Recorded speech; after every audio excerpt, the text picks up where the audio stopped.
За сайн байцгаана уу. За энэ удаад борлуулалтын шууд нэхэмжлэл яаж бүрдэх вэ гэдэг талаар авч үзье. Үүний тулд борлуулалтсны шууд нэхэмжлэл бүртгэх.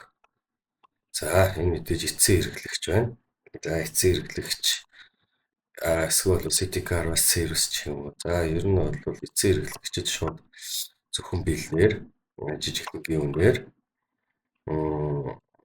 дотоод авахаас CAS 033-ыг 2 гэх татваргийн үнэ нь 4500 төгрөгөөр зарсан гэж үзье. Гэх юм бол энэ 9000 төгрөгөөр нэхэмжлэл бүртгэгдлээ. За борлуулалтын нэхэмжлэлийг мэйлээр илгээж болж байна. Борлуулалтын нэхэмжлэлийг хэвлэж болж байна. Шууд нэхэмжлэл. За нэхэмжлэлтэй холбоотой журналын бичлэлтийг үзье. За ингээд хэрэгтэй байна. За одоо ингэсэн бол яах вэ? За борлуулалтын шууд нэхэмжлэл бүртгэсэн бол хэрэглэгчийн төлбөр авна.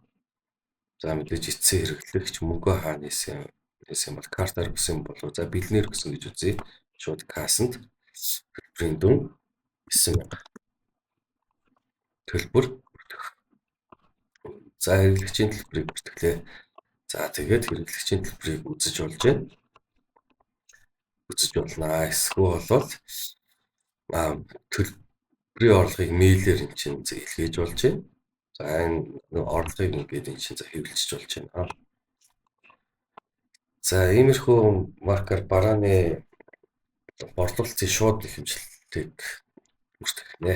Анхаарлаа хандуулсанд баярлалаа.